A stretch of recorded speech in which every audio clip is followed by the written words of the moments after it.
मित्रों, आप सभी तो ये जानते ही होंगे कि हिंदू धर्म में साल में 4 नवरात्रि मनाई जाती है, जिनमें चैत्र और शारदीय नवरात्रि का काफी अधिक महत्व है। और आप सभी ने देखा होगा कि नवरात्रि के पहले दिन कलश स्थापन किया जाता है और फिर किसी मिट्टी के पात्र में जौ बोते हैं। लेकिन क्या आप जानते हैं कि नवरात्रि के पहले दिन जौ क्यों बोया जाता है? अगर नहीं तो इस वीडियो को अंत तक जरूर देखें। मित्रों, ऐसा माना जाता है कि जौ बोने की परंपरा शाकंभरी देवी से जुड़ी हुई है, जिससे जुड़ी कथा का वर्णन दुर्गा सप्तशती से किया गया है। दुर्गा सप्तशती के 11वें अध्याय में वर्णित कथा के अनुसार देवी और देवताओं की स्तुति से प्रसन्न होने पर शाकंभरी देवी सभी देवी देवताओं से कहती है कि देवताओं, जब पृथ्वी पर 100 वर्षों के लिए वर्षा रुक जाएगी और पानी का अभाव हो जाएगा, उस समय मुनियों के स्तवन यानी स्तुति करने पर मैं पृथ्वी पर अयोनिजा रूप में प्रकट होंगी और अपने 100 नेत्रों से मुनियों को देखूंगी। अतः मनुष्य शताक्षी नाम से मेरा कीर्तन करेंगे। देवताओं, उस समय मैं अपने शरीर से उत्पन्न हुए शाकों द्वारा समस्त संसार का भरण पोषण करूंगी और जब तक वर्षा नहीं होगी तब तक वे शाक ही सबके प्राणों की रक्षा करेंगे। ऐसा करने के कारण पृथ्वी पर शाकंभरी के नाम से मेरी ख्याति होगी। और ऐसा माना जाता है कि देवी के शरीर से उत्पन्न हुए शाक जौ ही थे और इसीलिए हिंदू धर्म में कोई भी शुभ काम जौ के बिना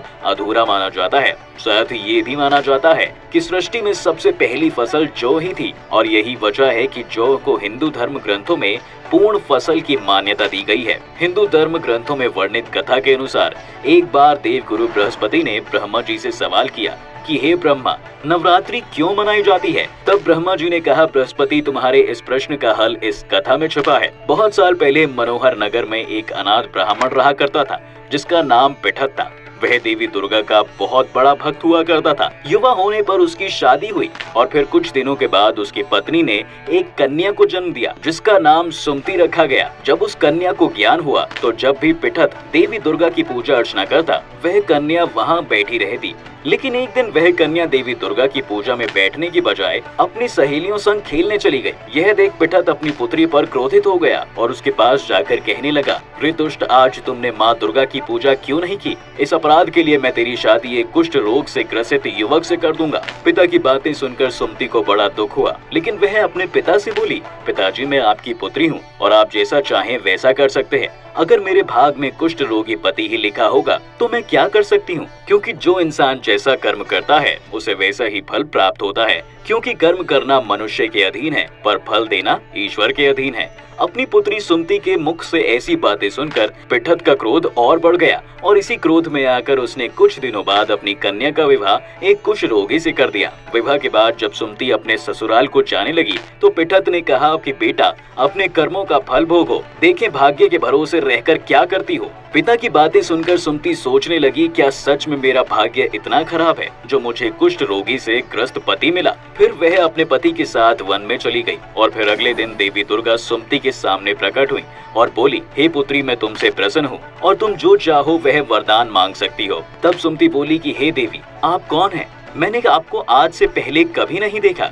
तब माँ दुर्गा बोली, हे पुत्री, मैं आदि शक्ति भगवती हूँ और मैं तुम्हारे पूर्व जन्म के पुण्य के प्रभाव से प्रसन्न हूँ। देवी दुर्गा की बातें सुनकर सुमति ने कहा, माँ, मैं पिछले जन्म में कौन थी? कृपया मुझे विस्तार से बताइए।